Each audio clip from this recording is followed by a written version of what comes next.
Perdog, my homeboy, came up to me, was like, man, look, I got the spot. I got the spot for us. We got to go to Minnesota. And I'm like, damn, man, what shit? When I got to Minnesota, we was probably making $4,000 off a zip. Like snow down there, though, man.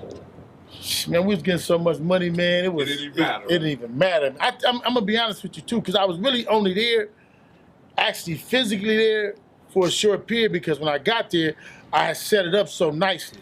And then Belly came, Miles came. Belly really kind of like started running it for me, and then but Miles took it to St. Paul, and then we ended up getting the Minnehaha projects in Minneapolis, and it was really where all the Indians were staying. So the Indians used to get like 3 checks. You remember the Carter, where they had the apartment on the top? We really had a Carter going. I'm talking about we had the top apartments where we was, and then we had the other floor under that is where everybody used to go smoke. So the Indians was getting 3 checks. They'd get the 1st and the 15th, and then they would get another check, for another government check. So I can't remember which one of the homies got in the Minnehaha projects first. But I can't lie to that way. We probably got $1 million or $2. We was probably making $1 million out of Minnehaha projects probably a month down there. You see, Big U and them 6 O's started moving into Minneapolis around 87. And they was getting their money, you know, until about 89 and on. But I think Big U went back to Los Angeles around 1990. But when you hear him in the Kev Mack interview and several other interviews talking about him in Minneapolis and in St. Paul, you're going to hear him talk about making like $1 million a month in a spot over south by the Little Earth Native American projects. This was true. It was cracking like that in the late 80s. You know what I'm saying? So they was getting their money. Our older homies, you know what I'm saying? The older lords would deal with them Crips because they was on the same age lane. And when them Crips came out, they came with that money. They came with that sack. So the older homies was fucking with them to get the good prices. They weren't really funking. But the little homies, the little lords, we always butted head with the little Crips all the time. You know what I'm saying? So it was on and cracking. Like I said, in countless other videos, it was the 6 O's that kind of came at the same time as the 9 O's. You know what I mean? The Raymonds came through, established the little hood. You know, the shotguns, they established one. This was all around the same time. But Big U and them 6 O's definitely had it cracking, definitely were getting their money in Minneapolis and St. Paul. And they were formidable opponents. When we did end up banging against them cats, it was on and cracking. You know what I mean? They taught us how to be on our toes because they was coming with they had that bag. So their weaponry, hey, it was superior. We had to up our game as far as cats my age. Now, where I think Big U fucks up is he tries to take that Midwest, Minnesota, Chicago structure back to his hood. You understand me? He basically tried to go back to the 60s and be the chief after his bid. Now, I'm not going to lie. There is rumors that he might have dropped a dime on some of the 6-0 operations in Minnesota from his jail cell, from his prison cell. But them is all speculations.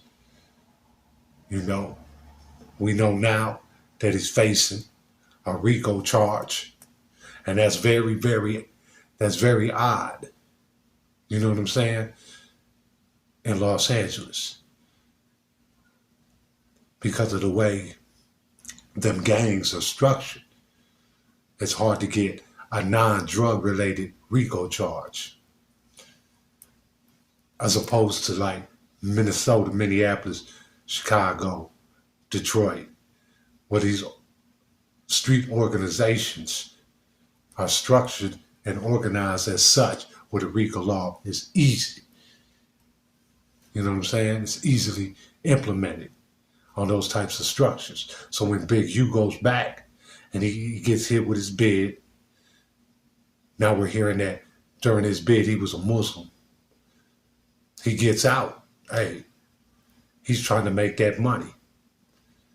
You see, his father was a Black Stone, and Big U stayed in Chicago. So if you look at his behavior when he gets out and the things he's trying to do, Suge Knight breathes on him. So he tries to get into that music game.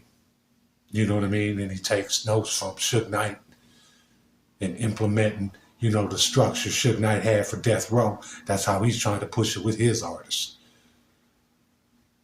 At the same time, he is probably the most notorious, reputable, his age in the hood. Nobody's challenging him.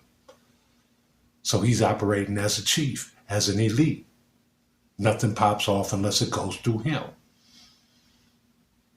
He starts to lose respect from the cats around him because he's starting to play that big me, little you. You understand me? And he's not allowing, there's something in his character that does not allow him to let anybody outshine him. If they're shining, it's got to be because of him. If it has to do with 60s. And this is a disease that I believe he picked up from back in the days. He came up, he was a bully. And that's how he survived, by being a bully, by singling cats out that might outshine him, that might be better than him, and quickly eliminating them, overpowering and intimidating them. You can't do that and be a leader. You can't do that and really want to see people around you succeed, because that type of attitude, that type of nature is not going to allow you to let people around you to succeed. You understand me? So now he's doing things instead of doing the things as though he should when it comes to structure and organization, making sure everybody eats, making sure everybody follows the rules and regulations, the codes of conduct, and make sure everybody's safe. He only thought about himself. Everybody was expendable. And that's where the clash comes. That's where this RICO law comes. And it's not common for gang leaders to get hit with the RICO law in California and there not be no drugs involved.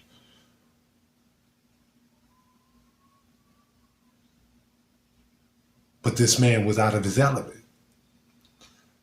You can see he's not that bright. Because even with the opportunity that he had on his lap, the things he could have did, he still chose to go into it with a gangsterism attitude. Some things, gangster doesn't belong. You understand me? Now this man's representing himself.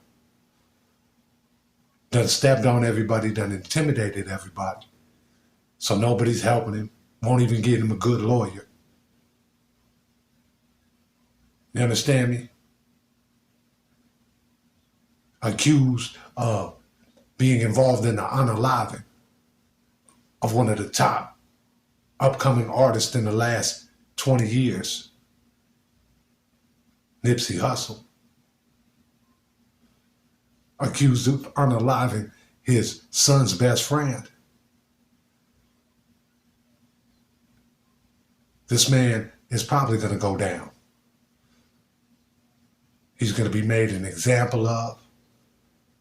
And the cats that were around him, the feds are going to easily cut deals with to bring this man down. You seen how they did with Sammy DeBoe and John Gotti. When they come with the RICO, when the feds want you, it wouldn't matter if you got a body or not. They'll let somebody with 10 bodies go to take you down, to get you. Big U had the chance. Now what is his legacy? Now his legacy is he went out like a pooper. The stuff that he was doing, he should have grew out of that. He should have been, honestly, he should have been bright enough with the opportunities that he would get, even if he was getting them illegally at first, to be able to flip that to something illegal. That's karma, man. All this has to do with the way he treated Nipsey and the things he was doing his whole life. Bullying and stepping on people. It all came back to him. Like, you can't escape that frequency. There's nothing wrong with being a member of a street gang or street organization. There's nothing wrong with defending your loved ones. Risking it all for your loved ones. You know what I'm saying? But character and stepping on people and not giving a fuck about nobody but you and your own, that only leads to problems. Bad vibes. You understand what I'm saying? And cats like that aren't reputables. A lot of people say they'd rather be feared than loved because fear lasts longer, but no. Because cats that fear you, every one of them want to see your downfall. And if given a chance, they'll participate in your downfall. When you're loved, hey, ain't nobody trying to see you fall. And when you do, they're going to reach out a hand to help you, to try to pick you back up. Who's helping Big U right now? This man should have literally wrote a book and tried to shop the rights to his movie. You understand me? And played it cool. Should have left Nipsey Hussle alone, and right now he'd have a bag.